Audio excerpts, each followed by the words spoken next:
Light on करना है।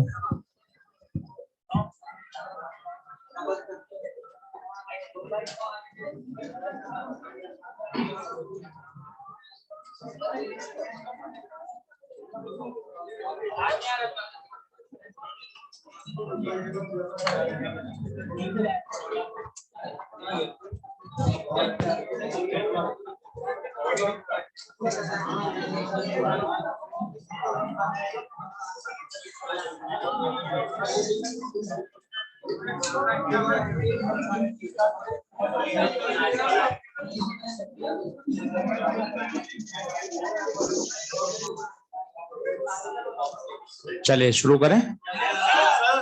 ठीक, तो टारगेट है 6 सवाल। पिछले अगर 10 साल का एवरेज लिया जाए तो ऑन एन एवरेज 5 से 6 सवाल ऑप्टिक्स से हर साल पूछे जाते हैं, और 6 सवाल ऐसे हैं जो बहुत तरीके से अगर मैनेज किए जाएं तो आप सही कर सकते हैं। तो बिल्कुल सिस्टमेटिक चीजों को देखिएगा। अभी ये 2 जो लेक्चर हैं पहले, ये इंट्रोडक्शन क्लास है, मतलब सिर्फ इसमें अपन छोटी छोटी बातें सीखेंगे जो 10th क्लास में हम पढ़ चुके हैं। लिखिए लेक्चर नंबर 1।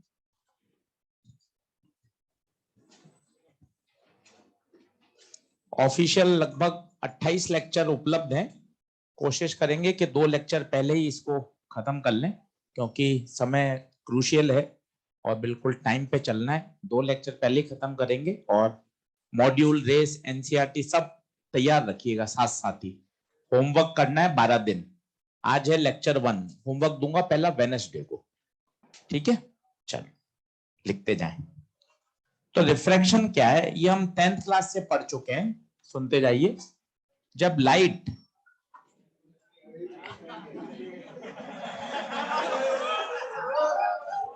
बहुत बढ़िया,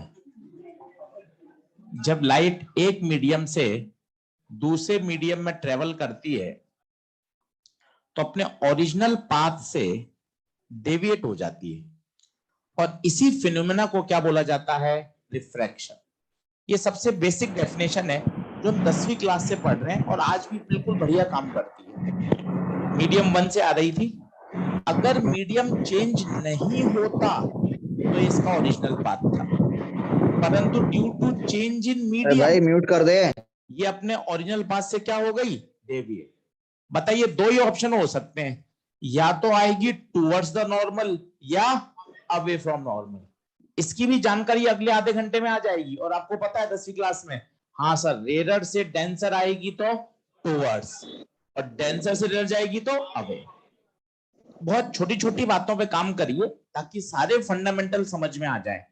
तो जब भी लाइट एक मीडियम से दूसरे मीडियम में जाती है तो अपने ओरिजिनल पाथ से डेविएट हो जाती है, and this phenomena is known as refraction. तो ये इसका ओरिजिनल पाथ था, ये अपने पाथ से डेविएट हो गई। ये देखिए, ये एंगल कहलाता है बच्चों आई।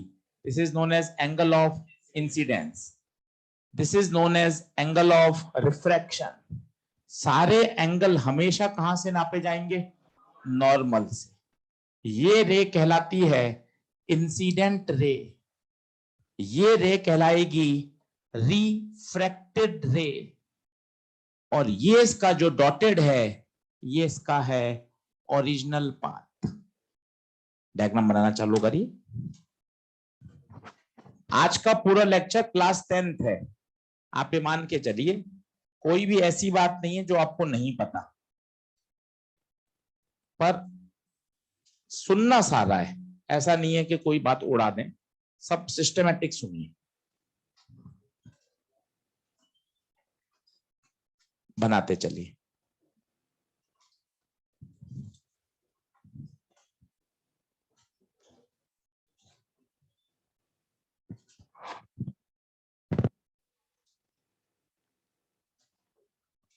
तो जब भी लाइट एक मीडियम से दूसरे मीडियम में ट्रेवल करती है, and due to change in medium ये अपने पाथ से बेंड हो जाती है, और लाइट के इस फिनोमेना को क्या बोला जाता है, रिफ्रैक्शन। दो तरीके उपलब्ध हैं, नॉर्मल की तरफ भी आ सकती है, नॉर्मल से दूर भी जा सकती है। धीरे धीरे आधे घंटे में कॉन्सेप्ट बिल्टअप हो जाएंगे, कब नॉर्मल की तरफ आती है और क्यों आती है, इंपॉर्टेंट क्यों भी डिस्कस करेंगे। 10th में लिखा हुआ है वो तो रेयर से डेंसर जाती है तो टूवर्ड्स द नॉर्मल। आज क्यों पर भी बात करेंगे, ऐसा क्यों होता है। ठीक है, पहला छोटा कॉन्सेप्ट, सारी बातें को लिखिए। पूरे सारे एंगल अगले 25 दिन किससे नापे जाएंगे, नॉर्मल से। तो पहला छोटा पॉइंट, ऑल एंगल्स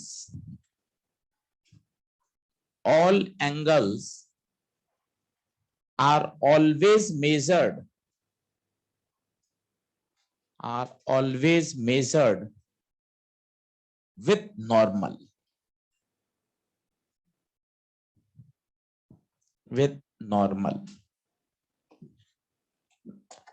लिखते चलिए।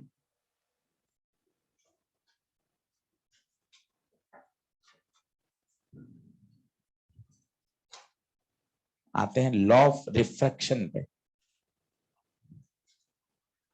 पहला वही जो आपने काफी समय से सुना हुआ है, 5 साल हो चुके हैं, 4 साल हो चुके हैं, इंसिडेंट रे, रिफ्रैक्टेड रे और normal all lies in the same plane, law of refraction. पहला लिखिए,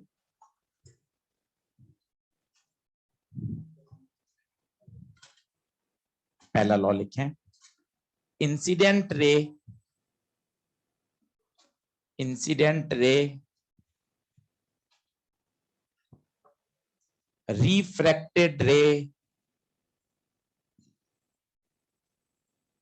refracted ray and normal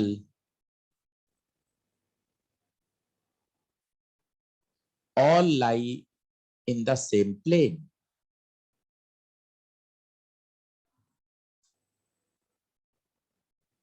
दूसरा आइए, सेकंड, स्नेल्स लॉ। अब ये समझने का है स्नेल्स लॉ। अब 10th क्लास में जो पढ़ा हुआ पहले तो उसको लिख के काट लें, म्यू बराबर sine i by sine r, ये कहीं नहीं लगाना। अगर दिमाग में है तो धीरे धीरे इसको साफ करें। म्यू बराबर sine a by sine r Snell law नहीं होता। क्या होता है उसको समझिए। स्नेल लॉ के अनुसार the product of mu and sine of angle, इसका प्रोडक्ट हमेशा क्या रहता है, कांस्टेंट। ये है बच्चों स्नेल्स लॉ।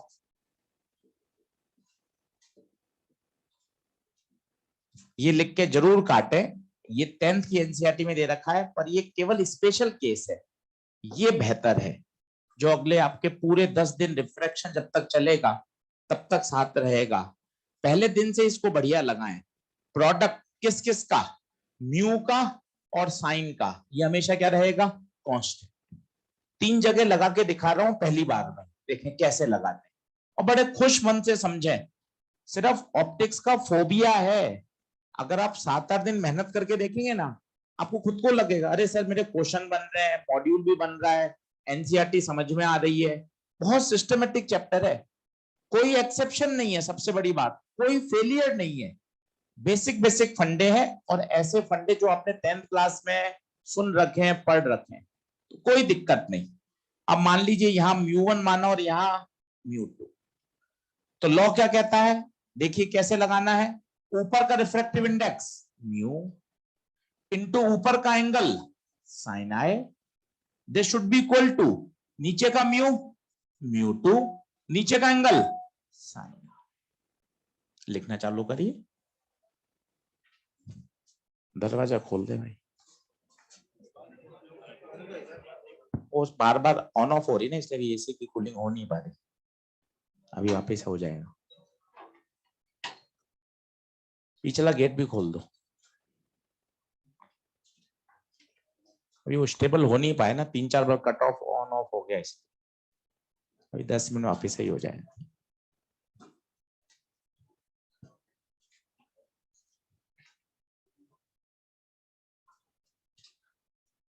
तीन डायग्राम और बनाइए जो मैं बना रहा हूं।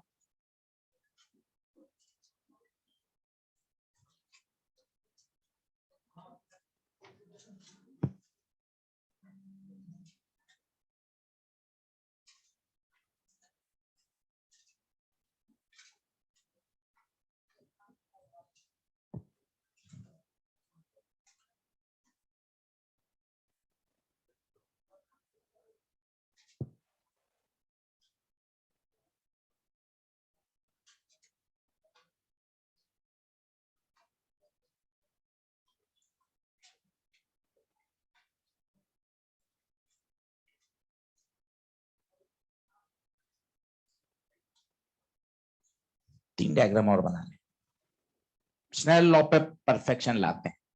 भाई कोई भी एक छोटी सी बात सीखी ना, पहले उसको बढ़िया कर लो। अब जैसे स्नेल लॉ सुना, नई चीज, अब स्नेल लॉ को लगाना सीख लो। टारगेट एक ही रखना है सर, वो ऑप्टिक्स के 6 सवाल बनने हैं, उसके लिए जितनी मेहनत करनी है कर लीजिए। टारगेट 6 सवाल है, 6 सवाल बहुत होते हैं, 24 क्वेश्चन, 24 नंबर, बढ़िया तरीके से करेंगे तो हो जाएगा। तीनों डायग्राम बना ले, कोशिश करें एरो जरूर बनाएं, एरो मिस नहीं होना चाहिए पूरी रे ऑप्टिक्स में। एरो जरूर बनाएं ताकि पता चलता है एनर्जी कहां से कहां ट्रेवल कर रही है।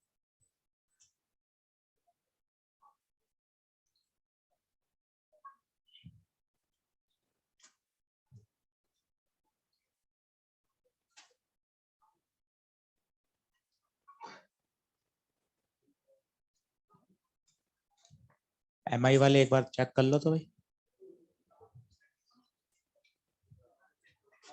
हाँ, नहीं काम करता एमआई।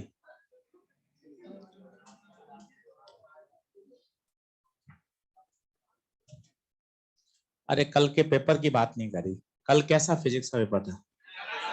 ठीक था, आसान था। 150 से ज्यादा, बहुत बढ़िया। 180, 180 लिया है, अरे बहुत बढ़िया, बहुत बढ़िया। हाँ, सेमीकंडक्टर में कोई कह रहा है कि एक क्वेश्चन में गड़बड़ है, शायद मैं देखा नहीं कि एक में वो आगे नॉट गेट और आना चाहिए। ट्रुथ टेबल का एक सवाल था लॉजिक गेट, सेकंड लास्ट। हाँ, उसमें लास्ट वाले जो और है वो नॉर होना चाहिए, ऐसे कुछ ऐसा ना सुना था, ने चेक नहीं किया टेबल से। हाँ, उसका 0 आ रहा है शायद आंसर। चलो आइए देखें, स्नेल लॉ लगाएं। चलो बातचीत नहीं, वापस पढ़ाई की तरफ आइए, सीरियसनेस बना के रखिए। अपन सीरियस रहेंगे तो टॉपिक अपने साथ रहेगा, अपन उसको ऐसे ही पढ़ेंगे बातचीत करते तो फिर मजा नहीं। आइए देखें स्नेल लॉ कैसे लगाना है। दिमाग में फिट ही अच्छे तरह से करो, दिमाग में ये फिट नहीं करना, ये नहीं रखना, तरीका याद रखना है। ऊपर का म्यू, ऊपर का एंगल, नीचे का म्यू, नीचे का एंगल, खत्म। यही तरीका है। जानबूझकर मैंने 3 सिचुएशन बनाई, कारण समझिए, मैं नहीं चाहता आप इसे रट लें, आप इसे रटे नहीं, इसलिए मैंने अलग अलग सिचुएशन बनाई, अलग अलग म्यू, अलग अलग एंगल, टेढ़े मेढ़े म्यू, टेढ़े मेढ़े एंगल, ताकि आप लगाना सीख लें पहली बार में। जैसे इसमें कोशिश करो, ऊपर का म्यू 1, ऊपर का एंगल 45, नीचे का म्यू √2, नीचे का एंगल sin, खत्म। यहां देखिए, नीचे का म्यू 4/3, नीचे का एंगल अल्फा, ऊपर का म्यू μ0 53। अब किसको याद करोगे? आपको खुद ही लग जाएगा अरे यार ये याद करने का मतलब ही नहीं। इसलिए 3 सिचुएशन डेवलप कर दी ताकि आप पहले दिन से ही इसको रटने का प्रयास ही ना करें, तरीका समझ लें, क्योंकि 10 दिन तक चलेगा ये। रिफ्रैक्शन लेंस में भी है, रिफ्रैक्शन ऑप्टिकल इंस्ट्रूमेंट में भी है, रिफ्रैक्शन प्रिज्म में भी है। तो रिफ्रैक्शन का सबसे बेसिक लॉ है स्नेल्स लॉ। तीनों सिचुएशन बनाएं और अप्लाई करें।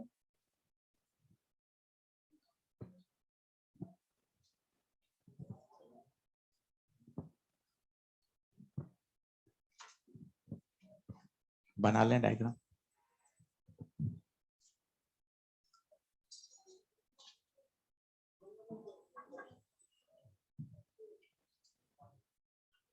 क्लियर? सॉल्व नहीं करना, बस लगा के छोड़ दीजिए। तो अभी तक क्या पढ़ा, क्विक रिवाइज कर लें। आज का पूरा लेक्चर इंट्रोडक्शन है, बिल्कुल छोटी छोटी बातों पर। सबसे पहले बोलना आना चाहिए 10 मिनट पे रिफ्रैक्शन क्या है। जब लाइट एनर्जी, अब अच्छे शब्द बोल रहे, अभी तक क्या बोलते हैं, रे। ये रे कुछ नहीं है, वास्तव में एनर्जी तो है। लाइट क्या है, याद करिए, एनर्जी है। ई बराबर एच न्यू, फोटोन से मिलकर बनी है। 10th क्लास में बोलते हैं लाइट रे, लाइट रे। बढ़िया दमदार शब्द बोलो ना।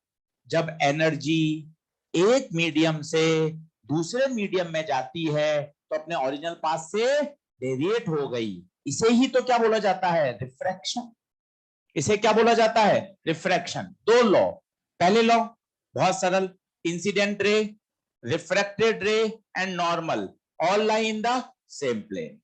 दूसरा स्नेल्स लॉ, स्नेल्स लॉ में ये नहीं रखना, स्नेल्स लॉ में ये नहीं रखना, बिल्कुल basic, product of mu into sign of angle, product of mu into sign of angle, ये हमेशा क्या रहेगा, कांस्टेंट। अभी आप देखना 1 घंटे बाद अपन 4-5 सरफेस में एक साथ स्नेल लॉ लगाएंगे, सिर्फ इस बात को पकड़कर कि म्यू इंटू साइन का प्रोडक्ट, म्यू इंटू साइन का प्रोडक्ट हमेशा क्या रहेगा, बोलिए बढ़े आगे। चलो, ये स्नेल्स लॉ का बेसिक हो गया, आगे बढ़ते हैं। अब आपने देखा हो एक नई चीज मैंने काम ले ली चुपचाप चुपचाप, म्यू। अब इस म्यू पर 20 मिनट बात करो, ये म्यू है क्या भाई, तो लिखो, हेडिंग डालो, रिफ्रैक्टिव इंडेक्स। क्योंकि इसके बिना तो चैप्टर ही नहीं है, सारा खेल ही यही कर रहा है, म्यू।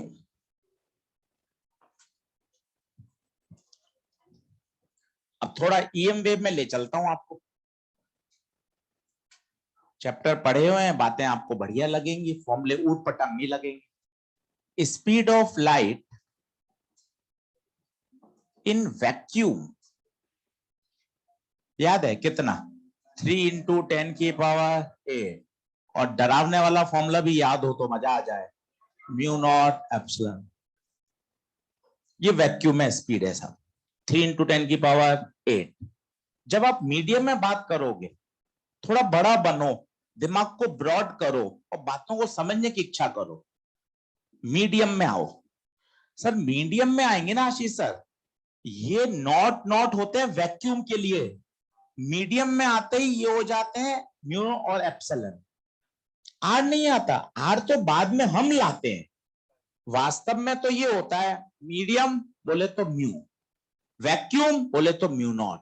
हाँ, अगर बदलना है तो mu upon mu naught is mu r, तो म्यू बराबर, तो बताइए क्या हो जाएगा, 1 अपॉन म्यू की जगह mu r mu naught, epsilon की जगह, तो ये क्या बन जाएगा, C by root mu r epsilon.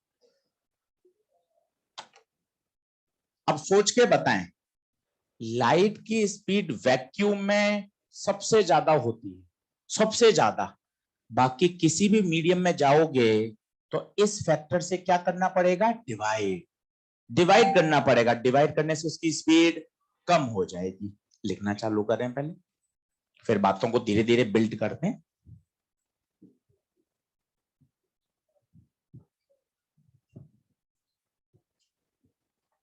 वो चालू हुई, कूलिंग हो गई।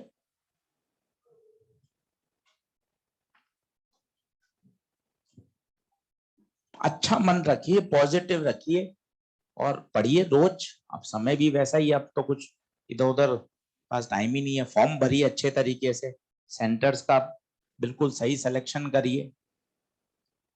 अभी सर आएंगे, आपको गाइड करेंगे परिजा सर के फॉर्म में क्या क्या ध्यान रखना है। और वैसे तो आप लोगों को गाइड कर दो, कोई दिक्कत ही नहीं, सबने फॉर्म भरे हुए हैं।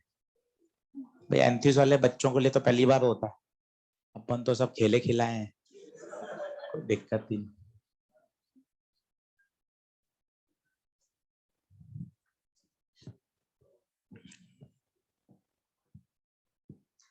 हाँ, तो मैं वापस पढ़ाई की तरफ आता हूं कि वैक्यूम में तो स्पीड ऑफ लाइट है 3 × 10⁸। जब वो किसी मीडियम में लाइट ट्रेवल कर रही है, से ग्लास, से वाटर, से डायमंड, कोई ऑयल, कोई अलग मीडियम, तो उसकी स्पीड ऑफ लाइट कम हो गई। ये तो हमें पता है क्योंकि उस फैक्टर से क्या हो रहा है, डिवाइड। पर कम कितनी हुई?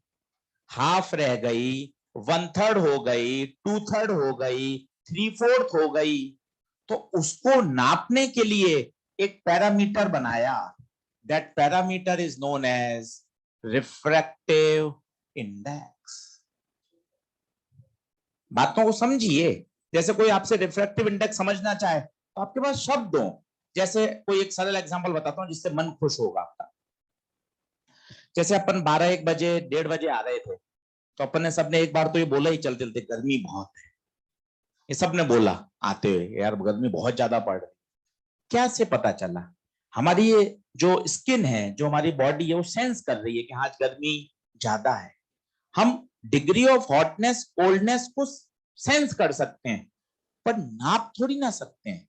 नापने के लिए तो एक पैरामीटर है जिसका नाम क्या है, टेम्परेचर, जो बताता है कि डिग्री ऑफ हॉटनेस और कोल्डनेस कितना है। भाई कल आएगा 43.5, 47, पिछले 10 साल का रिकॉर्ड टूटा।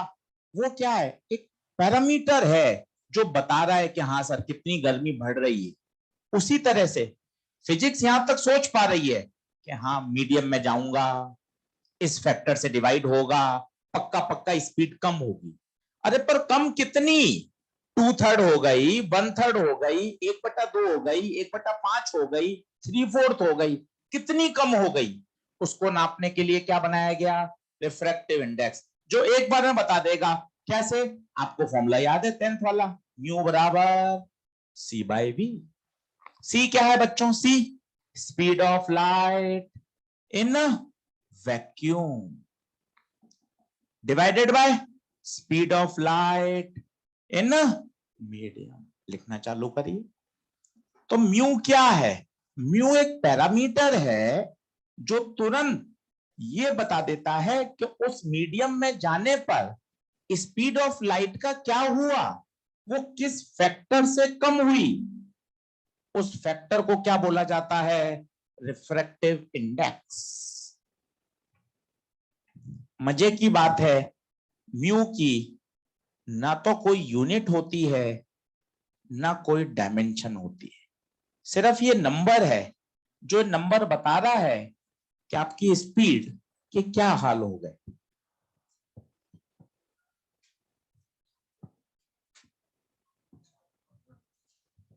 तो म्यू का स्टैंडर्ड फॉर्मूला,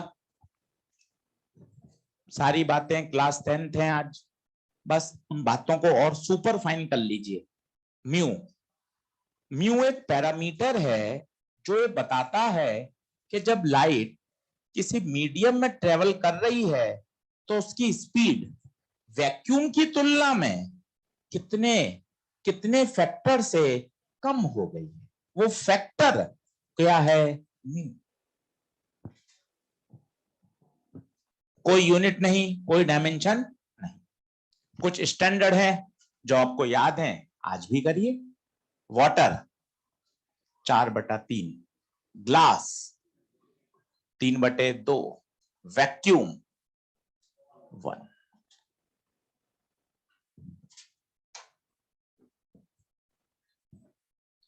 तीन स्टैंडर्ड है। पर ये आज और बेहतर समझें, ये बच्चों एब्सोल्यूट रिफ्रैक्टिव इंडेक्स। अब एक नई टर्म आती है, रिलेटिव।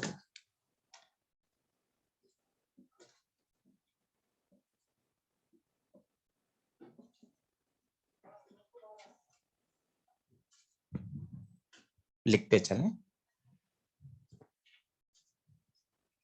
ये जो वैल्यू है वो एब्सोल्यूट है। ग्लास का रिफ्रैक्टिव इंडेक्स 3/2 हमें याद है। अब एक शब्द आता है रिलेटिव, जैसे लिखा जाएगा म्यू ग्लास वाटर। ये क्या मतलब भाई? इसे पढ़ते हैं refractive index of glass with respect to water. जैसे इससे कोई रिलेटेड टर्म बताऊं तो फ्लूइड में चलो, सर ने सिखाई थी रिलेटिव डेंसिटी। दुनिया के किसी भी मटेरियल की डेंसिटी किसके रेस्पेक्ट में? Density of water. पढ़ा होगा आपने, याद करिए। किसी भी मटेरियल की डेंसिटी किसके सापेक्ष, किसके रेस्पेक्ट में? वाटर के रेस्पेक्ट में। उसे हम क्या बोलते हैं? Relative density. याद करिए, बोलते हैं जैसे डेंसिटी ऑफ मरकरी 13.6। 13.6 सिर्फ ये लिखा रहता है, कोई यूनिट नहीं लिखी हुई। वास्तव में ये डेंसिटी किसके रेस्पेक्ट में है? वाटर के रेस्पेक्ट में। वाटर की कितनी होती है? 1 ग्राम पर सीसी। याद करिए। तो उसी तरह से वास्तव में जो 10th क्लास में पढ़ा है ये पूरा नहीं है। ये वाटर की किसके रेस्पेक्ट में पता है? वैक्यूम के रेस्पेक्ट में। ग्लास की भी किसके रेस्पेक्ट में है? वैक्यूम के रेस्पेक्ट में। अब और बढ़िया, बोलिए इसको क्या बोलेंगे? कोशिश करिए। Refractive index of glass with respect to water. बोले तो कोशिश करें तो mu glass divided by mu water.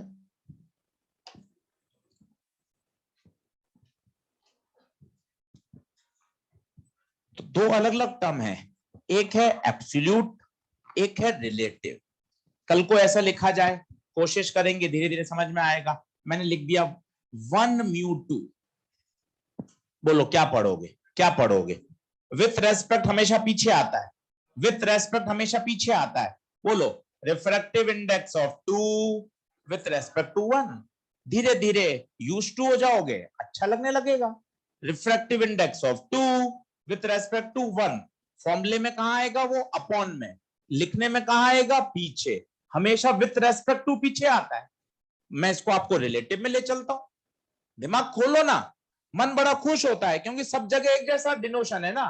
क्या पढ़ते हैं इसको? बोलो velocity of a with respect to b. With respect to b, with respect हमेशा कहां आता है? पीछे लिखा जाता है। फॉर्मूले में कहां लिखा जाता है? वो अपॉन में। Density of material upon density of water.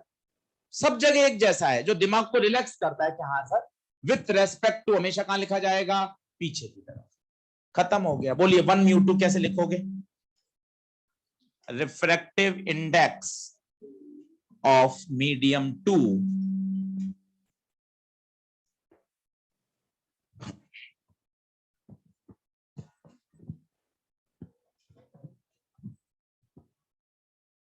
थोड़ा वॉल्यूम कम कराओ।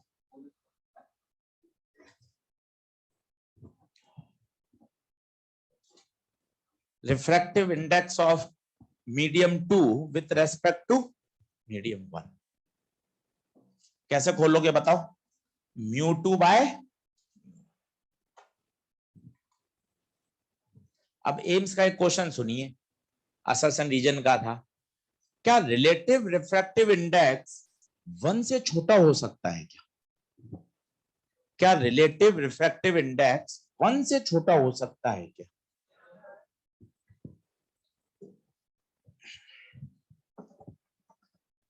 कोशिश करो, सामने एग्जांपल है, चेक कर लो। हवाबाजी काय को? ग्लास का बोलो, ग्लास का बोलो 3/2। वाटर का बोलो कितना? 9/8। ये तो है 1 से बड़ा। क्या मैं उल्टा लिख सकता हूं क्या? Glass mu water. सोचिए, क्या ये लिखा जा सकता है क्या? क्या ये लिखा जा सकता है क्या? हाँ, इसको कैसे बोलोगे? Refractive index of water with respect to glass कैसे खोलोगे? Mu water upon mu glass. Water का चिल्लाओ 4/3, ग्लास का 8/9। कितना? 0.88 लेस देन। तो रिफ्रैक्टिव इंडेक्स तो कुछ भी संभव है, 1 से ज्यादा भी और 1 से, बट एब्सोल्यूट ये हमेशा 1 से बड़ा ही होगा, 1 से छोटा संभव नहीं है। तो दिमाग को बिल्कुल क्लियर कट मैसेज भेजिए। एब्सोल्यूट तो हमेशा 1 से बड़ा होता है, बट रिलेटिव को तो कुछ भी हो सकता है। तो डिपेंड कर रहा है कि आप किसके रेस्पेक्ट में बात कर रहे हो, किसके रेस्पेक्ट में बात कर रहे हो। इसलिए दोनों लिखिए, it may be greater than 1, it may be less than 1। पर कौन कौन रिलेटिव। अच्छा ये लिख सकते हो क्या, शायद ये समझ आ गई हो, 1 μ2 इज 1/2 μ1। क्या इतनी समझ पैदा हो गई क्या? देखो दोनों एक दूसरे के उल्टे ही तो हैं, ये 9/8 है तो 8/9 आया, तो 1 μ2 इज रेसिप्रोकल ऑफ 1/2 μ1, एक ही तो बात है। करते चलो तो धीरे धीरे सब अपने आप फ्लो में आएगा। 2 दिन 3 दिन लगते हैं चैप्टर के साथ एक बार ट्यून अप होने में।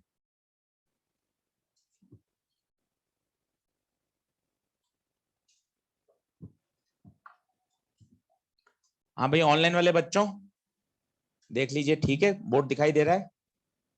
ग्लास म्यू वाटर कैसे पढ़ेंगे उसको पढ़ना सीखिए। Refractive index of glass with respect to water. हाँ प्रश्न क्या था रिपीट करता हूं, प्रश्न ये था एम्स का एब्सोल्यूट रिफ्रैक्टिव इंडेक्स और रिलेटिव रिफ्रैक्टिव इंडेक्स से संबंधित क्वेश्चन था, तो हम उसी की बात कर रहे हैं। क्या रिलेटिव रिफ्रैक्टिव इंडेक्स 1 से छोटा हो सकता है? आंसर है yes, it may be less than 1, it may be greater than 1। बहुत बढ़िया, लिख लें इस बात को। Relative refractive index may be less than 1 और मे बी ग्रेटर देन 1।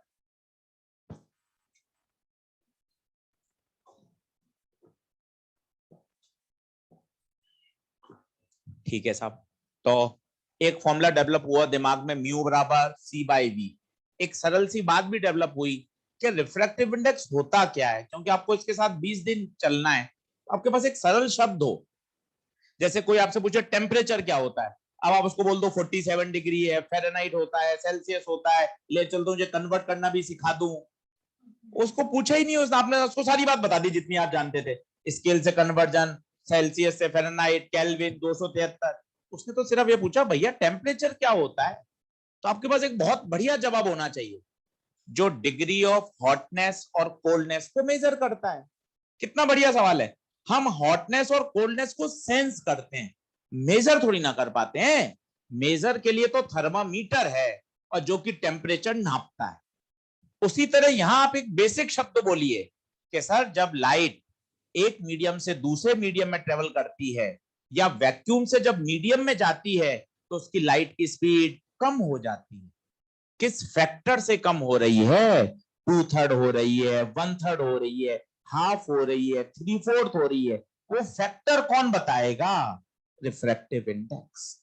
तो ये एक पैमाना है, ये एक पैरामीटर है जो इस बात पे चर्चा करता है कि जब स्पीड ऑफ लाइट, जब लाइट किसी एक मीडियम से दूसरे मीडियम में ट्रेवल करती है तो उसकी स्पीड के साथ क्या छेड़खानी हुई, वो कौन बताता है? Refractive index. कुछ बेसिक बातें, ये कौन है? एब्सोल्यूट। वास्तव में ये भी किसकी तुलना में है? वैक्यूम। ये 10वीं क्लास में नहीं सिखाते, छोटे होते हैं हम, अब थोड़े बड़े हो गए कि सर ये वास्तव में एब्सोल्यूट नहीं है, ये है भी किसके रेस्पेक्ट में? वैक्यूम के। यहां बताइए, ये अच्छा पढ़िए, refractive index of water with respect to glass, refractive index of 2 with respect to 1। बोलिए क्लियर है क्या? चलो आगे बढ़ते हैं। अब एक नया शब्द सुनते हैं, इसी में एक होता है डेंसर और एक होता है रेयर। ये क्या नाटक है उसको भी समझते हैं आज। अब मेरे पास 2 मीडियम है, एक है ग्लिसरीन और एक है साहब ऑयल। अब मैं आपसे पूछता हूं कौन डेंसर? कौन डेंसर? आंसर है नहीं बता सकते। आंसर है नहीं बता सकते। दूसरा आंसर जो थोड़ा सा सुनने में आया, जिसकी डेंसिटी ज्यादा। इस डेंसर रेयर का आपकी मैकेनिक्स वाली मास डेंसिटी से कोई लेना देना नहीं है। वो डेंसिटी अलग होती है, वो होता है मास अपॉन वॉल्यूम। इस डेंसिटी का मास डेंसिटी जो हम नवीं 8वीं 11वीं 12वीं में मैकेनिक्स में पढ़ते हैं उससे कोई लेना देना नहीं है। This is optical density. वो कौन सी डेंसिटी है? Mass density. दूर दूर तक कोई संबंध नहीं है। एक कंफ्यूजन तो ये हटाइए। दूसरा, कुछ लोग बोल रहे हैं ग्लिसरीन डेंसर है, कुछ बोल रहे हैं ऑयल है। ऐसा भी नहीं है, देखकर कोई नहीं बता सकता, एक्सपेरिमेंट परफॉर्म करना पड़ेगा। पहले आपको लाइट को ग्लिसरीन में ट्रेवल कराना पड़ेगा, वहां उसकी स्पीड मेजर करेंगे, लेट कितनी आई? v1। अब फॉर्मूला लगाएंगे म्यू बराबर c बाय v। वापस लाइट को किस में ट्रेवल कराएंगे? ऑयल में, वहां पर उसकी क्या मेजर करेंगे? स्पीड, वेलोसिटी, और फिर म्यू लगाएंगे c बाय v। अब इन दोनों म्यू को देखेंगे, जिसका म्यू ज्यादा, लेट म्यू1 ज्यादा, तो मैं बोलूंगा आशीष सर ग्लिसरीन क्या है? Denser with respect to oil. ये यूनिवर्सल नहीं है। क्या आप बस चिल्लाने लग गए कि हाँ सर ग्लिसरीन डेंसर है? गलत है। ग्लिसरीन डेंसर है इस ऑयल के रेस्पेक्ट में। कल को यहां ऑयल की जगह डायमंड आ जाए, इस ऑयल की जगह कोई तीसरा कोई लिक्विड आ जाए, तो यही जो डेंसर है वो क्या बन सकता है? रेरर। तो डेंसर रेरर ये हमेशा क्या होता है? रिलेटिव। जैसे मैंने आपको हमेशा सिखाया है फिजिक्स में, अमीरी, गरीबी, हाइट, ये सब क्या है? ये रिलेटिव टर्म है। ऐसा थोड़ी ना बोल सकते हैं कि मेरे पिताजी सबसे अमीर है। बेकार सेंटेंस है। पिताजी की तनख्वाह, पिताजी की income divided by Bill Gates या मार्क जकरबर्ग, है ना? आप एक बार डिवाइड करके देखें तो आंसर आएगा 0.00000000000000001। पिताजी डांटे तो एक बार ये डेटा दिखा देना पिताजी को। पिताजी आपसे 10-15 दिन बात ही नहीं करेंगे कि पापा किया क्या पापा। अच्छा आपके नहीं, मेरे भी ऐसे नहीं आप हो जाओ इमोशनल, आप मेरे पापा को कैसे बोल दिया, अपन सबके, है ना? तो ये रिलेटिव टर्म है, रिलेटिव। आप ऐसा नहीं बोल सकते कि सबसे अमीर है, आप ऐसा बोल सकते हैं हाँ सर मेरे परिवार में, मेरे दादाजी के जितने बच्चे हैं, चाचा ताऊ, दादाजी के भाई हैं, उन सब में मेरे पिताजी की वेल्थ सबसे ज्यादा है। उन सब में क्या टर्म आ गया? रिलेटिव। रिलेटिव। उसी तरह से ऐसा नहीं बोल सकते डेंसर है। अच्छा शब्द बोलो पहले दिन से ही, ग्लिसरीन डेंसर है किसके रेस्पेक्ट में? वापस सुनते हैं क्या तरीका होता है वास्तव में साइंटिफिक में। ग्लिसरीन में आपने स्पीड, पहले लाइट को ट्रेवल कराया, स्पीड कितनी मेजर करी? v1। म्यू निकाला, म्यू बराबर c बाय v। ये म्यू1 निकाला, यहां म्यू2 निकाला। अब म्यू1 म्यू2 को क्या किया? कंपेयर। जिसका म्यू ज्यादा वो कौन? डेंसर। और मजे की बात जरा सोचो, म्यू बराबर c बाय v, आंखें खोलना, जिसका म्यू ज्यादा उसका v कम।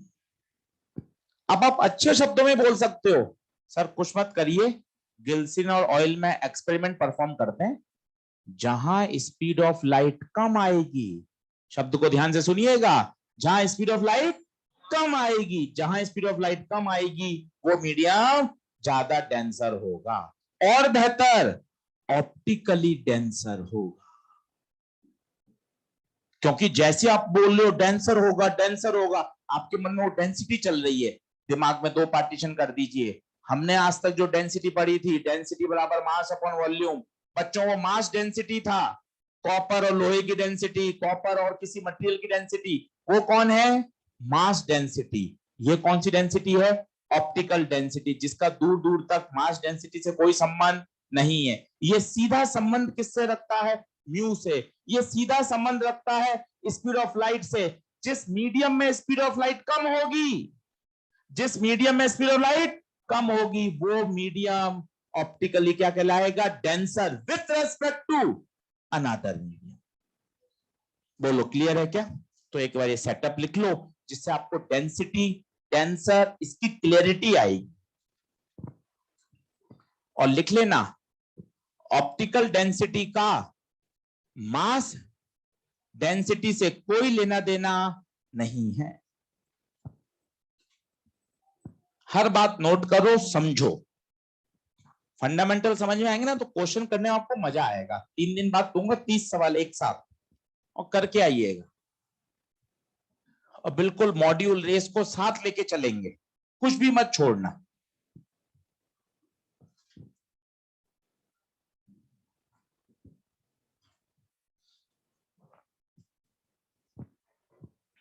लिखते चलो, एक बार और बोलता हूं। प्रश्न ये था, ग्लिसरीन और ऑयल में कौन डेंसर है? तो पहला एक प्रश्न आ गया, अरे सर डेंसिटी चेक कर लेंगे, उस बात को हटाइए।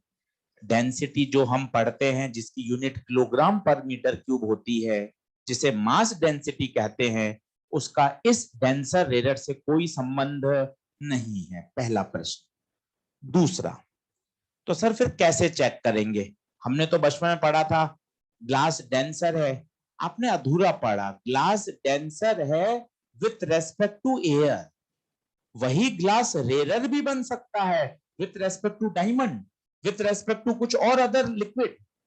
तो अच्छा बोलिए, ग्लास डेंसर है, ये अधूरा शब्द है, छोटे बच्चों के लिए सही है, क्योंकि वो हमेशा एयर से ट्रेवल करते हैं, एयर से ग्लास, एयर से ग्लास, एयर से वाटर। अब आप अच्छा शब्द बोले, डेंसर, रेयर, अमीरी, गरीबी, ये सब रिलेटिव टर्म है। ग्लिसरीन अगर डेंसर है with respect to oil, check करने का तरीका क्या होता है? दोनों लिक्विड्स में, दोनों मीडियम में स्पीड ऑफ लाइट मेजर करिए, स्पीड ऑफ लाइट मेजर करिए, जहां v कम वहां म्यू ज्यादा, जिसका म्यू ज्यादा वो डेंसर।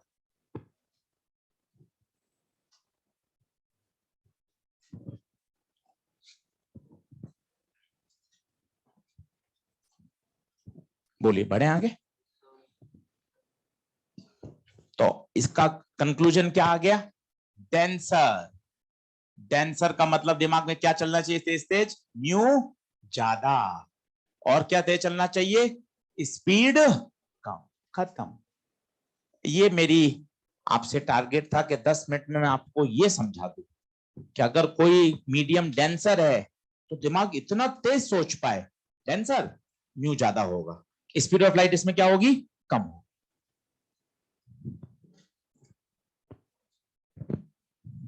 और इस डेंसर का मास डेंसिटी, जिसकी यूनिट किलोग्राम पर मीटर क्यूब होती है, have no relation.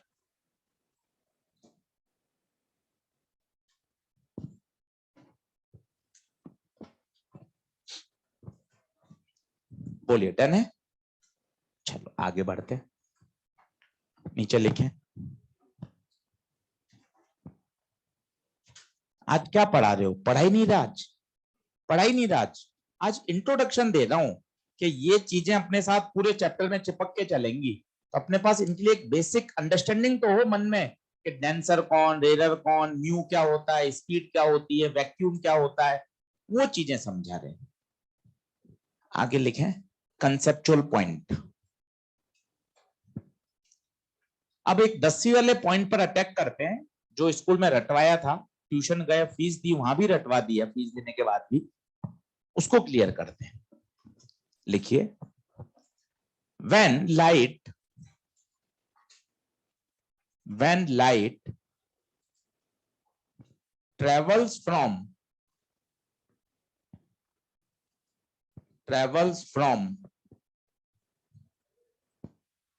a rarer medium to denser medium, then it bends towards the normal. अब ये बिल्कुल सही बात है। अब इसका कारण जानते हैं, आपका मन खुश होगा कि सर कारण बड़ा इजी है। आओ देखो, आराम से हर छोटी से छोटी बात समझिए, ऐसा नहीं है पढ़ा हुआ ये तो आता ही होगा, कुछ नहीं, सब सीखो। हम जा रहे हैं रेयर से डेंसर, लेट μ1 μ2। अब बताइए, समझ पिछले 15 मिनट की, ये डेंसर है, क्या μ2 ज्यादा लिख सकता हूं? क्या इतनी समझ आ गई अपने पास? अगर ये डेंसर है तो मैं चुपचाप लिख दूं इसका म्यू क्या होगा, ज्यादा। बताइए कहां जा रहे हैं, रेयर से डेंसर। फिर समझिए रिफ्रैक्शन क्या है, 10 बार बोलिए। जब लाइट एनर्जी एक मीडियम से दूसरे मीडियम में जाती है तो अपने पाथ से डेविएट हो जाती है। लाइट के इसी फिनोमिना को रिफ्रैक्शन कहा जाता है। ये इसका ओरिजिनल पाथ। अब बताइए दो ही तो ऑप्शन है, या तो टूवर्ड्स आएगी या अवे जाएगी। सोचिए, ये आ रही है टूवर्ड्स, ये है आर, ये है आई। कहां से कहां जा रही है, रेयर से डेंसर। और हमने ये 10th में रटा हुआ है, रेयर से डेंसर में इट बेंड्स टूवर्ड्स नॉर्मल। आज इसका कारण जानना चाहते हैं, ऐसा क्यों? अब देखिए 1 मिनट में कारण आ जाएगा, मन भी खुश हो जाएगा। लगाइए स्नेल्स लॉ, लगाइए। तरीका वही स्नेल्स का, बिल्कुल तरीका स्टैंडर्ड। ऊपर का म्यू, ऊपर का एंगल, बोलिए म्यू1 साइन आई बराबर म्यू2 साइन आर। अब मजा आ जाएगा, म्यू2 ज्यादा है, म्यू2 ज्यादा है, आर को कम होना ही पड़ेगा। सर ये बात ऊपर से निकल गई सर, आ जाओ मैं सिखा देता हूं। क्यों निकलने देंगे, ऊपर से देख लो। सब समझा जा सकता है अगर मन में इच्छा हो ना कि नहीं सर हर बात समझनी है, ऑप्टिक शानदार करनी है, तो शानदार ही हो जाएगी। पर पहला ऐसा अंदर से विश्वास तो लाओ कि नहीं सर समझना है। अब देखो ये टर्म कितना मस्त है, 24 24 24 24। पर ध्यान से देखो इस एग्जाम्पल में कितनी खूबसूरती है। 3 से 4 बढ़ रहा है, 4 से 12 बढ़ रहा है, 12 से 24 बढ़ रहा है। व्हाट अबाउट सेकंड फैक्टर, वो कम हो रहा है। 8 से 6, 6 से 2, 2 से, अगर एक नंबर बढ़ेगा तो दूसरा नंबर देख लो। आपकी इच्छा हो तेरा मेरा कुछ भी लिखो, अगर आपने एक क्वांटिटी बढ़ा दी in order to maintain the product constant, दूसरे को तो लाला कम होना ही पड़ेगा। लगा ये वाली मैथ्स यहां, म्यू2 ज्यादा है, म्यू2 ज्यादा है तो आर को, और आर को कम होने के लिए बताओ पास आए या दूर जाए। एक बार दूर जाके बनाओ तो सही, दिक्कत क्या है, विज्ञान आर्ग्यूमेंट से आता है, ऐसे नहीं ये होता है। लो सर मैंने ये कर दिया, इसमें खुद देखिए क्या हो गया, आर ज्यादा, जबकि फिजिक्स क्या कह रही है, म्यू2 अगर बढ़ा है तो आर कम होगा। कम होने का क्या ऑप्शन है, पास आएगी या दूर जाएगी, पास आएगी, जिसे बोलते हैं अच्छे शब्दों में it bends towards the north. एक बार अवे ले जाके देखो तो सही, जैसे देखो कि आंखें खुल जाएंगी। इसमें तो आर बढ़ गया, जबकि फिजिक्स कह रही है अगर म्यू2 बढ़ेगा तो आर कम होगा, आई से कम होना चाहिए। आई से कम तभी हो सकता है जो वो कहां आएगा, पास। क्या ये बात क्लियर है? लिख लीजिए, उल्टा मत लिखिए, डेंसर से रेयर एक तरफ का लिखिए बस। उल्टा तो अपने आप ही ट्रू होगा, जब डेंसर से रेयर जाओगे तो अवे आओगे। दोनों लिखने में कंफ्यूजन होता है, एक लिखिए एक को सॉलिड समझिए, दूसरा एग्जाम में खुद याद आएगा। तो रेयर से डेंसर जाने पर पहले सोचो क्या हुआ, रेयर से डेंसर जाने पर आशीष सर म्यू बढ़ गया, म्यू बढ़ गया। अगर म्यू बढ़ेगा तो आर कम होगा। ये कम होने के क्या मतलब हैं? आपके पास दो ही तो ऑप्शन थे, या तो पास आओगे या दूर जाओगे। दूर चले गए तो आर बढ़ जाता, जबकि आर को क्या करना था, कम होना चाहिए था, खत्म। तो स्नेल्स लॉ की प्रॉपर्टी है, कोई अलग से कोई कॉन्सेप्ट नहीं है जो आप रट रहे हो कि रेयर से डेंसर। कितना लॉजिकल है, रेयर से डेंसर जाने पर लाइट हमेशा टुवर्ड्स द नॉर्मल आएगी।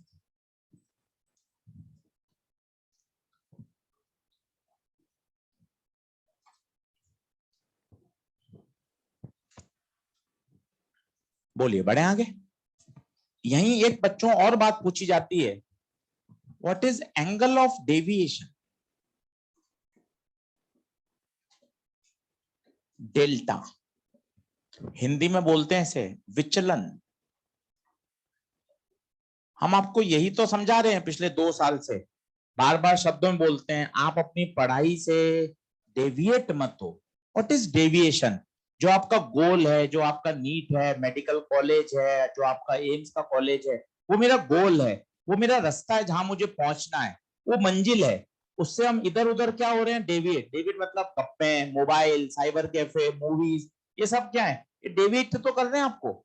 आओ देखो, सेम वही कॉन्सेप्ट वही चल रहा है। अगर मीडियम चेंज नहीं होता, मीडियम चेंज नहीं होता, तो ये लाइट का ओरिजिनल पाथ है। ये है बच्चों ओरिजिनल पाथ। इससे लाइट क्या हो गई? Deviate, and this angle is known as angle of deviation. Logical है, बातें दिखती हैं, समझ में आती हैं, फील होती हैं। लाइट अपने गोल से, अपने ओरिजिनल पाथ से डेविएट हो गई, that angle is known as angle of deviation. निकाल सकते हो कितना है? ज्योमेट्री से देखो, सिखाता हूं। डेल्टा होगा I माइनस R। सीखते हैं, जबरदस्ती हाँ क्यों बने, मैथ सीख लेते हैं। ज्योमेट्री में काम आएगी 9th-10th की। इसलिए रे ऑप्टिक्स का अगर आप बुक्स में नाम देखें, SC वर्मा देखें, तो उन्होंने लिखा है ज्योमेट्रिकल ऑप्टिक्स। IIT की बुक्स में ज्योमेट्रिकल ऑप्टिक्स लिखा हुआ है, रे ऑप्टिक्स का नाम। कारण यही है, आप खुद देखना 3-4 दिन में, बेसिक ज्योमेट्री बहुत काम आती है। अब देखो क्या आ रही है, कोई हाई फाई नहीं, बेसिक। जैसे पहले मैं आपको समझाता हूं, ये 2 लाइंस हैं, ये वाले एंगल ये कहलाते हैं वर्टिकली अपोजिट एंगल। वही 2 लाइंस होनी चाहिए और आमने सामने के एंगल होने चाहिए। आओ लगा लो, समझो। हाँ भाई, ये लाइट आई, बताइए एंगल, एंगल ऑफ इंसिडेंस। बढ़िया, देखिए मैथ्स की कोई बात छूटनी नहीं चाहिए, मजा तब है। अगर मीडियम चेंज नहीं होता तो क्या ये सीधी जाती? बता, ये आई है तो ये आई होगा क्या? पूछ कैसे? आमने सामने के एंगल, वही 2 लाइन होनी चाहिए, वही 2 लाइनें देख लो ना। वही नॉर्मल, हाँ सर, वही लाइट, हाँ सर, आमने सामने के एंगल ये हैं, इसे कहा जाता है वर्टिकली अपोजिट एंगल। हुआ क्या? क्या लाइट यहां गई क्या? ना सर, यहां कहां गई, वो तो सर अंदर बेंड हो गई। ओके, ये कौन? आर। ये कौन? डेल्टा। अब ध्यान से देख, डायग्राम तूने बढ़िया बनाया, तो बता, आर प्लस डेल्टा बराबर आई। देख लो, आर प्लस डेल्टा बराबर I. And what is delta? तो क्यों रटें, जब हर बात देखी जा सकती है, डायग्राम से समझी जा सकती है। कितना मस्त है सर। आर और डेल्टा मिलकर क्या बना रहे हैं? I. And delta is I minus. लिख लो, क्वेश्चन आया हुआ इस पे 2010 में, एंगल ऑफ डेविएशन।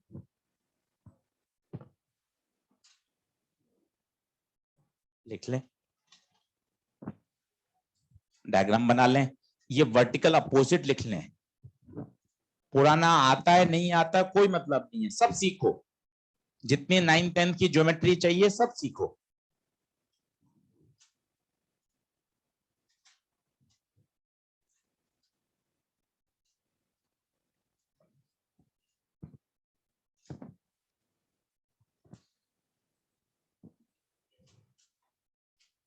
एरो जरूर बनाओ, सब बच्चे ध्यान रखो, बगैर एरो काम नहीं। लाइट है, एनर्जी है, एरो जरूर, ताकि पता चले एनर्जी कहां से कहां जा रही है। लाइट मत बोलो, एनर्जी इसलिए आदत डलवा रहा हूं, कल जब मैं अपरेंट डेप्थ वाले सवाल कराऊंगा, चिड़िया मछली वाले सवाल कराऊंगा, तो उसमें ये शब्द बड़ा काम आएगा। शब्द का ही खेल है, एनर्जी। आप लाइट, ऑब्जेक्ट, इमेज बोलते रहेंगे, परेशान होते रहेंगे। मैं बोलूंगा केवल एनर्जी, और आप देखना एनर्जी से सवाल इतना जल्दी सॉल्व हो जाएगा। तो पहले दिन से आदत डालें, एनर्जी एक मीडियम से दूसरे मीडियम में जा रही है, उसको एरो से रिप्रेजेंट करते हैं, इसे बोला जाता है रे।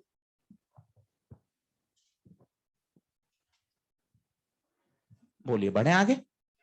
ठीक है, अब 1-2 सवाल करिए न्यूमेरिकल, 1 घंटे में पढ़ा है उसको थोड़ा अप्लाई करके देखते हैं। लिखें,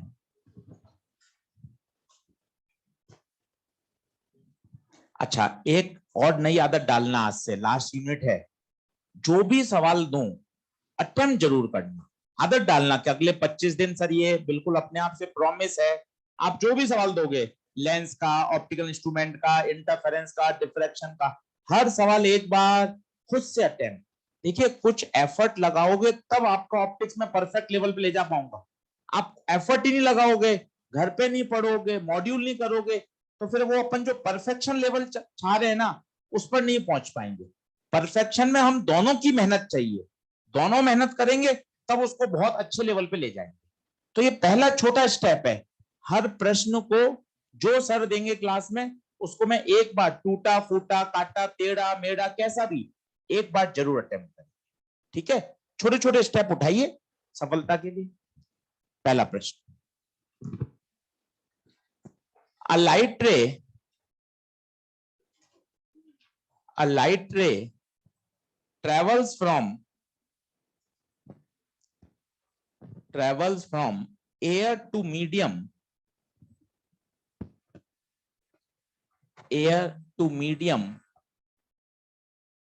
and incident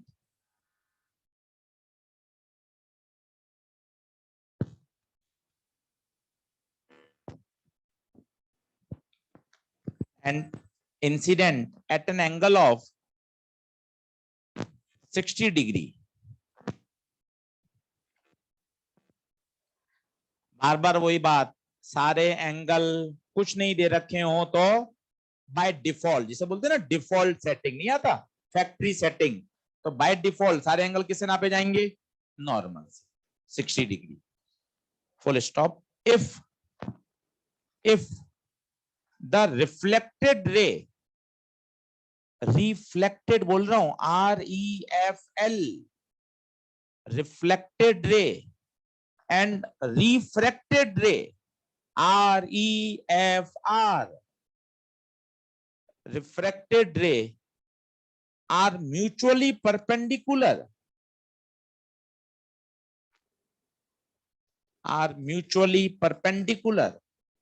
then find out the refractive index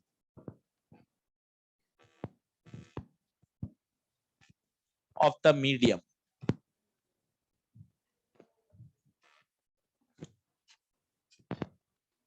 attempt करिए।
√3 दो बार आया है पेपर में, केवल और केवल 10वीं क्लास से सॉल्व हो जाएगा। मजे की बात ये है, मैंने आपको कहा ना आज केवल 10वीं क्लास पढ़ा रहा हूं, कुछ भी नया नहीं। पैसा 12वीं का लिया है वो अलग बात है। हाँ चलो देखो, और बड़ा सेंसिबल काम करो। जब आपको लग गया एयर से मीडियम में जा रहे हो तो नॉर्मल की तरफ बनाओ, आंख बंद करके काम मत करो। जब पढ़ रहे हो, क्लास में आ गए हो, साइंस पढ़ रहे हो, तो दिमाग को एक्टिव रखो, कुछ भी मत बनाओ। जब उसने बोल दिया एयर से मीडियम में जा रहे हो, इसका मतलब रेयर से डेंसर में जा रहे हो, तो कहां लाइट लाओ? Towards the normal. अच्छा काम करो। ये 60, ये इंसिडेंट, क्योंकि पता है 40-50 सवाल अच्छे कर लोगे ना तो दिमाग में क्या एक फ्लो आ जाएगा बढ़िया। ये रिफ्रैक्टेड रे, पहले सवाल में घास काटना लग जाओगे, बाद में 15 तक तो वैसे ही मजा आ जाएगा। इसलिए बढ़िया काम करें। Incident, refracted. मैं रिफ्लेक्टेड के बारे में नहीं सोचता, पर इसने खुद ने बोला सोचो कि रिफ्लेक्टेड रे भी है, क्योंकि जो एनर्जी आती है प्रैक्टिकली वो पूरी की पूरी रिफ्लेक्ट थोड़ी ना होती है। कुछ बाउंस बैक हो जाती है, कुछ एब्जॉर्ब हो जाती है, कुछ आर पार हो जाती है। बाउंस बैक एक सरल शब्द है जिसका फिजिक्स में शब्द है रिफ्लेक्शन। आर पार एक सरल शब्द है जिसका फिजिक्स में शब्द है रिफ्रैक्शन। और एब्जॉर्ब हो तो एब्जॉर्प्शन है।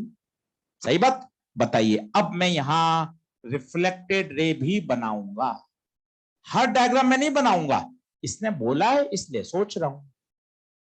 प्रश्न के अनुसार ये 90 गिवन है। ये जितनी बातें डायग्राम सवाल में थी वो सब मैंने डायग्राम में रिप्रेजेंट कर दी। बोलिए, अब फंडे लगाइए, कितने फंडे लगेंगे? 3 कॉन्सेप्ट लगेंगे, 3। इसलिए सवाल 2 बार रिपीट हुआ है। 3, पहला सुनते जाओ लाल पेन से। पहला, ये 60 तो ये 60, पहला कॉन्सेप्ट। ये है 10वीं class, law of reflection. Angle of incidence बराबर एंगल ऑफ रिफ्लेक्शन। 60 पे आएगी, 60 पे जाएगी, लॉ ऑफ रिफ्लेक्शन। दूसरा नियम, वो मजेदार, ये पूरा एंगल 180, 10वीं क्लास, ये नॉर्मल है।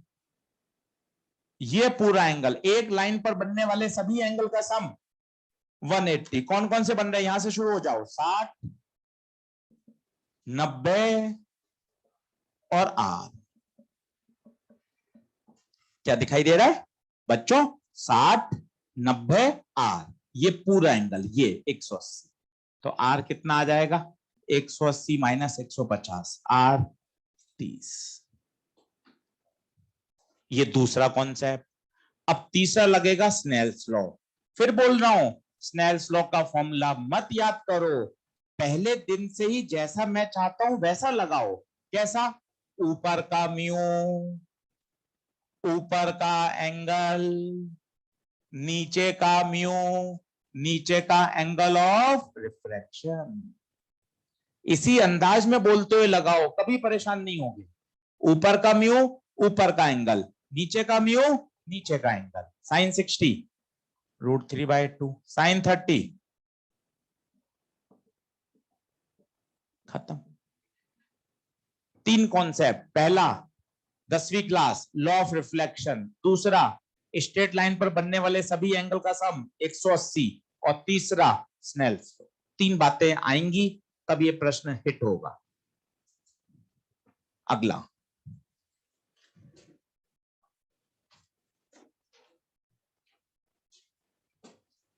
Question number 2।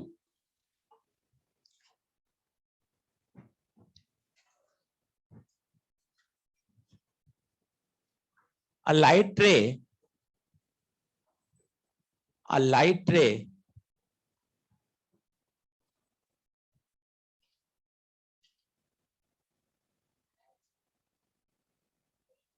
travels from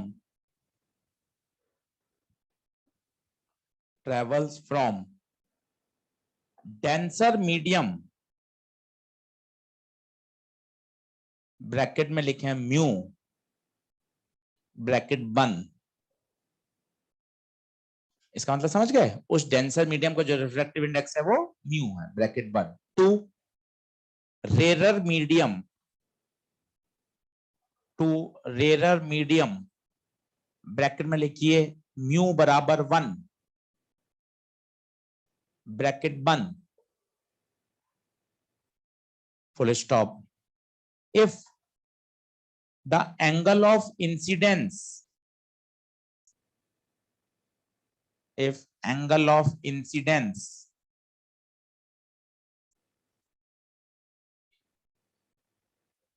is half of the angle of refraction,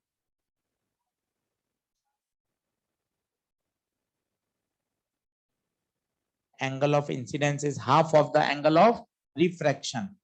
diagram अच्छे से बनाना, वो डेंसर से रेरर जा रहा है तो ऊपर डेंसर बनाना, नीचे रेरर, और कहां मोड़ना उसको, अवे, बिल्कुल अलर्ट होकर मन के साथ, तो सब प्रश्न हल होंगे। Half of the angle of refraction, then calculate. पहला part angle of incidence I, angle of incidence I. दूसरा part angle of refraction R. करो, काटा कूटा सब अलाउड है। पहला पार्ट एंगल ऑफ इंसिडेंस, दूसरा पार्ट एंगल ऑफ रिफ्रैक्शन।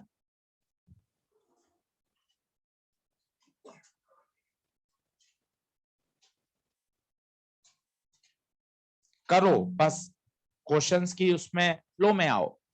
2 दिन 3 दिन 4 दिन, एक बार चैप्टर ग्रिप में आ जाए कि हाँ सर अब कॉन्फिडेंस आ रहा है सर मैं कर लूंगा, तब मजा आने लग जाएगा आपको। आसान है, मैं आपको कह रहा हूं, आपकी इलेक्ट्रोडायनेमिक्स में सबसे अच्छा ये तैयार करवा दूंगा मैं आपको। बस घर पर रोज इसका सिस्टमेटिक होमवर्क करना है, और 6 सवाल बहुत होते हैं भाई, 6 सवाल के लिए मेहनत भी चाहिए।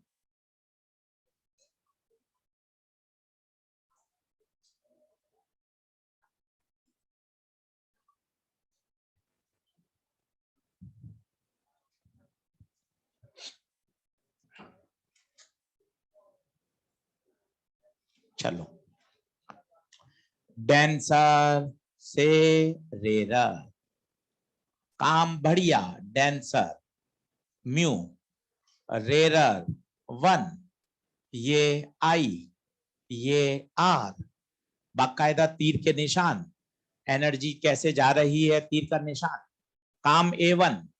जितना डेडिकेशन लगाओगे उतना सब्जेक्ट अच्छा होगा। फिर क्या गिवन है, angle of incidence is half of angle of refraction, ये गिवन है। अब सर एक ही तो बात पढ़ाई है सर आपने आज, स्नेल्स लॉ, वो ही लगेगा, उसके अलावा कुछ लग नहीं सकता। लगा, और स्नेल्स लॉ का भी स्टाइल सिखा दिया, उसी तरीके से लगाना। बोलो, ऊपर का म्यू, ऊपर का एंगल, नीचे का म्यू, नीचे का एंगल। अब यहां 2 वेरिएबल हैं, आई और आर, तो किसी एक को तो हटाना ही पड़ेगा, तो आर को हटा दो। बोलो आर की जगह क्या रख दोगे, 2i।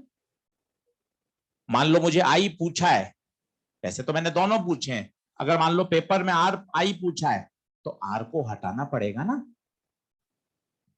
छोटी छोटी बातें सीखो ना, जैसे आप सभी अलग अलग 10th की स्कूल में पढ़े हो, सब अलग अलग शहर से आए हो। अब मैं एक अगली टर्म बोलूंगा, आप देखना, आप सब हाँ मिलाओगे, देखना क्या टर्म है। जैसे ये एक्सप्रेशन है और इसमें एक्स फाइंड करना है, सब अलग अलग मैथ्स के टीचर से पढ़े हो, किसी को नहीं जानता मैं, पर सबका एक सेंटेंस आपको याद आ रहा होगा। एक्स फाइंड करना है, पहले सारे एक्स एक तरफ लाओ। देखो सबने अलग अलग ट्यूशन करी है, पर पूरे भारत में एक सेंटेंस ही चलता है, एक्स फाइंड करना है, पहले सारे एक्स एक तरफ लाओ, एक तरफ लाओ। यही तो तरीका है कि एक्स फाइंड करना है तो पहले एक्स सब ट्रांसफर करके एक तरफ ले जाना पड़ेगा। तो ये बातें लाओ ना दिमाग में कि सर देखो 2 चीजें हैं, अब किसको हटाऊं। मान लो मुझे आई पूछा है, तो पूरा एक्सप्रेशन आई में दिखना चाहिए लाला, तो आर को मुझे यहां से हटाना पड़ेगा। इतनी फंडामेंटल बातें सीखो। हवा में क्यों, आर हटाना है, आर की जगह कितना 2i रख दो, आर की जगह 2i। अब बोलो म्यू साइन आई, अब ये कटेगा नहीं साइन से साइन, ये साइन 2i है, मैथ्स लगानी पड़ेगी। 2 साइन आई कॉस आई, यहां स्टार लगाइए ताकि ध्यान दे सकें। यहां साइन 2i का फॉर्मूला लिखा है, इसके बगैर प्रश्न हल नहीं होगा। साइन 2i का फॉर्मूला लिखना ही पड़ेगा।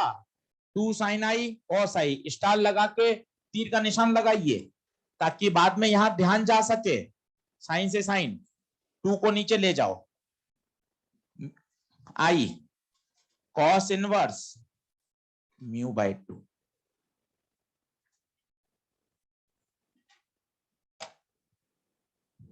खत्म।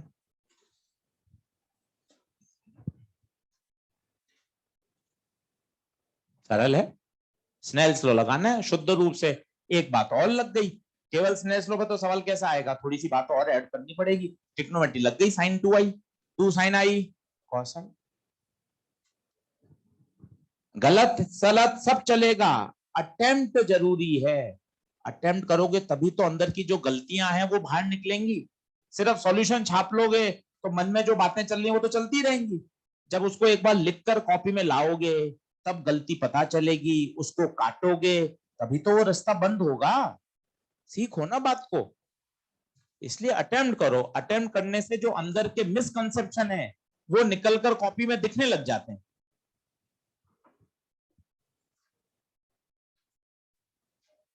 फोटो बनाओ, एरो सही बनाओ, एनर्जी कहां से कहां जा रही है, कॉन्सेप्ट लगाओ, डेंसर से रेरर जा रही है तो नॉर्मल से अवे। आंख बंद करके सोचो, रेरर में चले गए, रेरर का म्यू कम तो आर ज्यादा, प्रोडक्ट होता है ना, म्यू कम आर ज्यादा, खत्म। तीसरा प्रश्न लिखो।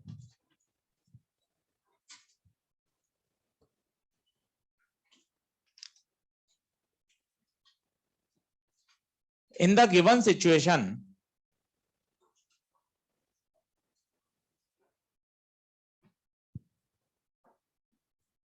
तीसरा लिखो।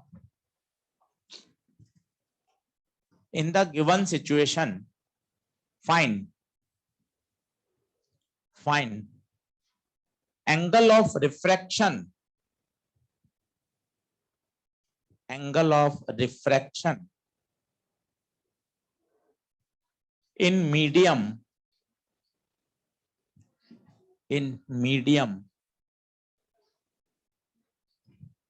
having refractive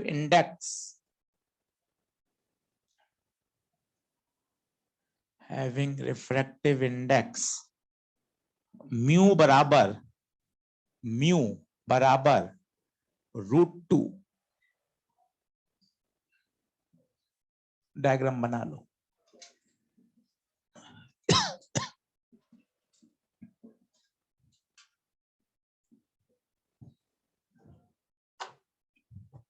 सारी सरफेसेस पैरेलल,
हाँ जी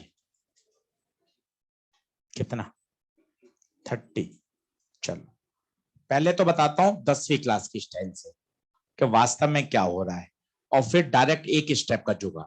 देखो, पहले तरीका, जैसे फिजिक्स चल रही है वैसे ही बहते जाओ, अपने आप मजा आता जाएगा। सर यहां इस बाउंड्री पर मीडियम चेंज हुआ, लाइट रिफ्रैक्ट होगी, लेट ये आर। अच्छे शब्द बोलो, स्नेल्स लॉ कहां लगता है? स्नेल्स लॉ बाउंड्री पे लगाया जाता है। कहां लगता है? बाउंड्री पर। ये मैंने पॉइंट 1 माना, यहां स्नेल्स लॉ लगाओ, इससे ऊपर और इससे नीचे। कोशिश करो, बोलो। ऊपर का म्यू 1, ऊपर का एंगल 45, नीचे का म्यू, नीचे का एंगल। बोलो, सही है क्या? आगे चलते हैं, आगे चलते हैं। सर यहां फिर से मीडियम चेंज हो रहा है, लाला नॉर्मल खींच। अब थोड़ी सी मैस लगा, ये आर तो ये भी आर, कारण ऑल्टरनेट एंगल, ऑल्टरनेट एंगल। फिर आशीष सर यहां मीडियम चेंज हो रहा है, फिर से यहां लाइट अपने पाथ से बेंड हो जाएगी। हाँ ठीक है, दूर जाएगी पास जाएगी नहीं सोच पा रहे, छोड़ दे, सिर्फ बेंड कर दीजिए। नया एंगल मान लीजिए आर नॉट। फिर बढ़िया बढ़िया मार्क करिए, यहां .2, इस पॉइंट पे स्नेल लॉ लगाइए। अच्छे शब्द बोले, पॉइंट पे स्नेल लॉ लगाइए। ऊपर नीचे, चिल्लाओ। ऊपर का √3, ऊपर का एंगल R, नीचे का √2। सीख जाओगे 3-4 दिन में बातें कि हाँ सर पॉइंट पे स्नेल लॉ लगाया जाता है, ऊपर की कंडीशन नीचे की कंडीशन। बोलिए, अब इन दोनों इक्वेशन को कंपेयर करो, ये और ये दोनों में सेम है, तो दोनों के रिमेनिंग साइड्स बराबर कर दो। sin 45 1/√2, √2 को नीचे भेज दो। ये तो है 10वीं स्टाइल।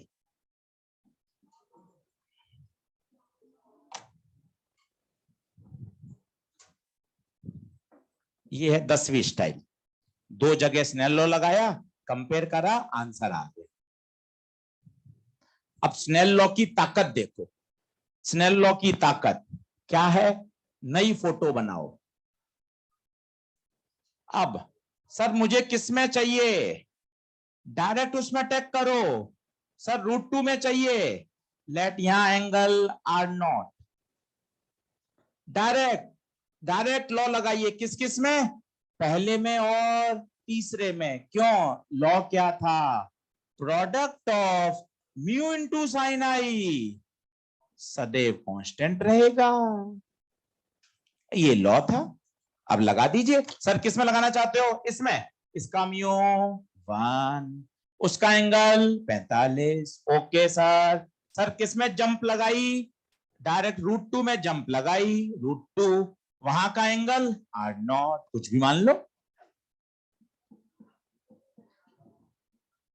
ये दूसरा मेथड, दोनों लिख लो बढ़िया। धीरे धीरे मेथड 2 समझने लग जाओगे, मेथड 2 से प्यार हो जाएगा। डायरेक्ट जंप लगाओ पहले से तीसरे में, और स्नेल लॉ बोलो, यही तो स्नेल लॉ है। प्रोडक्ट किस किस का? म्यू का और साइन का, ये हमेशा क्या रहेगा? कांस्टेंट।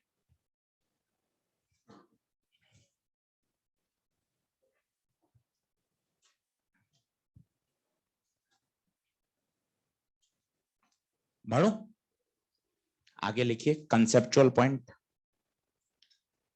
नोट कर लीजिए सॉल्यूशन।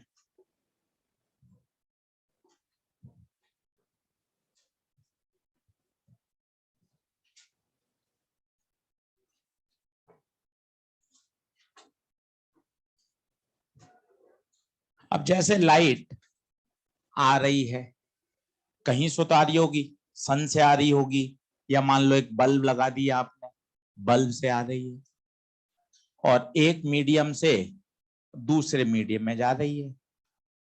तो जैसे मीडियम चेंज होगा उसका पाथ चेंज हो जाएगा। अब क्या खास बात है, बड़ी फेमस बात है जो बचपन से पढ़ रहे हैं।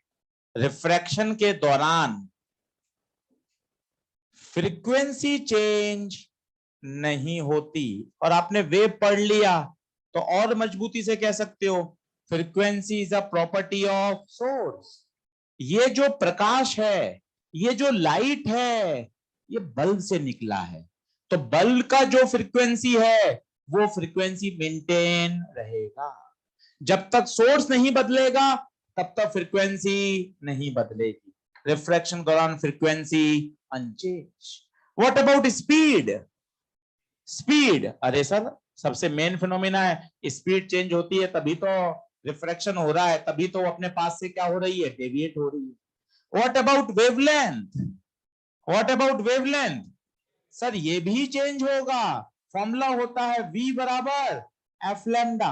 हाँ, फ्रीक्वेंसी सेम मान लोगे तो v is proportional to lambda. अगर v कम तो लैम्डा भी कम। फ्रीक्वेंसी अगर स्पीड कम हो रही है तो वेवलेंथ भी कम होगी। What about intensity? ये बताइए, व्हाट अबाउट इंटेंसिटी? अब तुक्का मारने से पहले इंटेंसिटी की बेसिक फील लाओ कि इंटेंसिटी होता क्या है। तुक्का क्यों मारूं, अलग गलत शब्द मुंह से निकले ही काहे को। पहले सोचो तो सही, इंटेंसिटी होता क्या है। इंटेंसिटी होता है एनर्जी पर यूनिट एरिया। अब प्रैक्टिकली समझो, जो लाइट आएगी इसका कुछ पार्ट रिफ्लेक्ट होगा, कुछ पार्ट रिफ्रैक्ट होगा, कुछ एनर्जी एब्जॉर्ब भी तो होगी।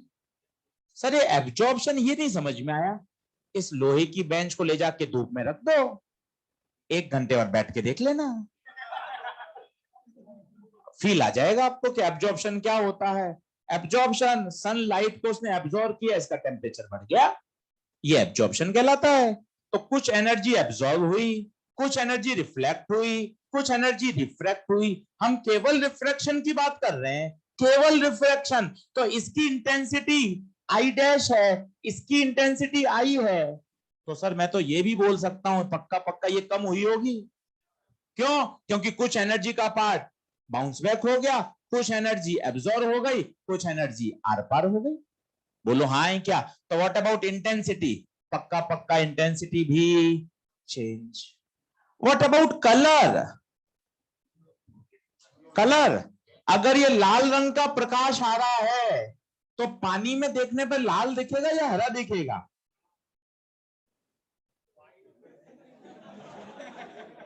या पानी में देखूंगा ही नहीं, कुछ और देखूंगा? ये भी तो होता है। एक होता है, आपने एक बचपन में पढ़ते थे, एक होता है लुक, एक होता है सी। दोनों में अंतर होता है नहीं कैसे का, कि लुक एट दिस फिगर, है ना, है ना। फिगर मतलब डायग्राम, सही है,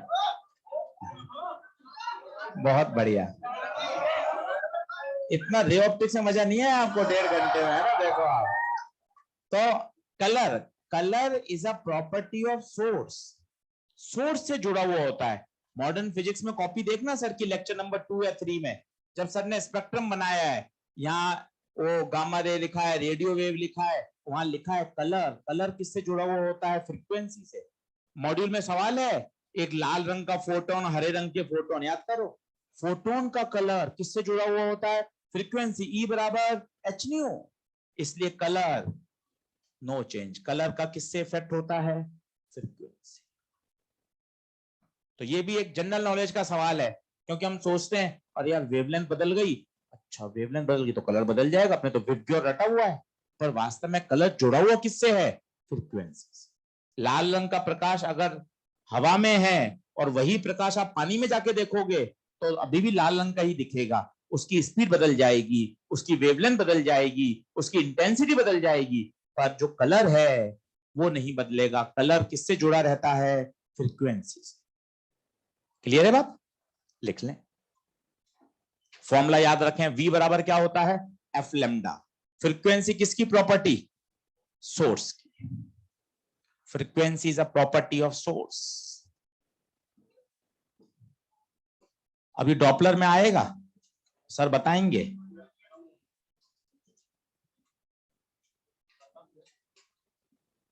प्रॉपर्टी ऑफ सोर्स।